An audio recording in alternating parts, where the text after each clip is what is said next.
am one of those least subject to this emotion, and I neither like nor respect it, although the world has undertaken, as if by agreement, to favor it with special honor. They clothe with it wisdom and virtue and knowledge, an absurd and deforming garment. The Italians have more aptly baptized malignity with its name, for it is a quality always harmful, always foolish, and as being always cowardly and vile. The Stoics forbid the feeling to their ideal wise man. But the story says that Psammenitus, king of Egypt, having been defeated and captured by Cambyses, king of Persia, seeing his daughter pass by, a prisoner, dressed as a servant sent to draw water, all his friends around him, weeping and lamenting, stood motionless and silent, his eyes fixed on the ground. And soon after, seeing his son led to death, he maintained the same demeanor. But, having perceived one of his household among the captives, he beat his head and gave way to extreme lamentation. This might be coupled with what we recently saw to be the case with one of our princes, who, having heard at Trent, where he was, of the death of his eldest brother, a brother upon whom, indeed, rested the support and honor of his family, and very soon afterward of the death of a younger brother, its next hope, and having sustained these two assaults with exemplary firmness, when, some days later, one of his servants died, he allowed himself to be overcome by this last event, and, losing all his self-control, abandoned himself to mourning and regret, in such a way that it was argued by some that he had been touched to the quick only by the last blow. But the truth was that, being already full and overfull of sorrow, the slightest addition broke down the barriers of his endurance.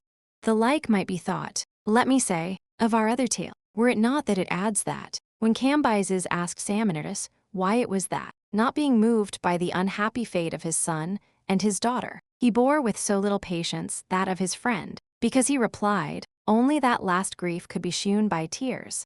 The first too far surpassed all means of expression.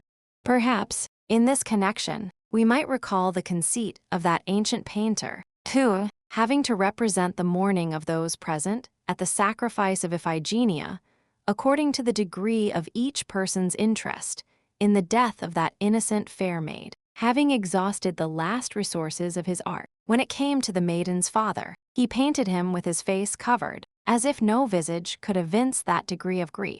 This is why poets described that wretched mother Niobe, when she had lost, versed, 7 sons, and straightway as many daughters, overburdened with her losses, as having at last been transformed to stone, as having been petrified by calamity, to express that somber, dumb, and deaf torpor that paralyzes us when events surpassing our capability overwhelm us. In truth, the effect of an affliction, if it be extreme, must wholly stun the mind and deprive it of freedom of action. As, on the startling alarm of some very ill news, it happens to us to feel dazed and deadened, and, as it were, completely paralyzed, in such wise that the mind, upon giving way later to tears and lamentations, seems to relax and disperse itself, and take a wider sweep, more at its ease. And at last, with difficulty, a passage for words is opened by grief. In the war that King Ferdinand waged against the widow of King John of Hungary, near Buda, Raïsciac, a trooper whom everyone had noticed as having borne himself with exceeding gallantry, joined in the universal commiseration. But, sharing the general interest in seeing who he might be, after his armor was removed, he found that he was his own son.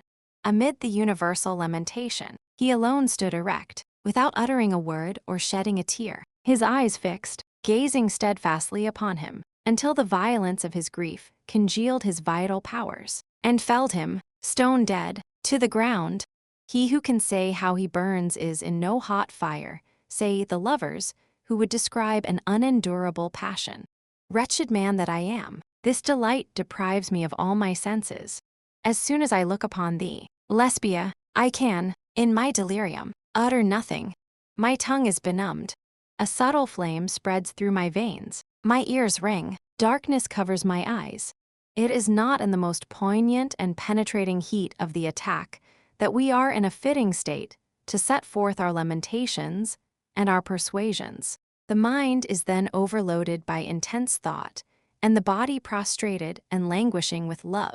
Hence there comes sometimes that sudden faintness, which so unseasonably surprises the lover, and that chill which seizes him, by force of extreme ardor, even in the very lap of enjoyment.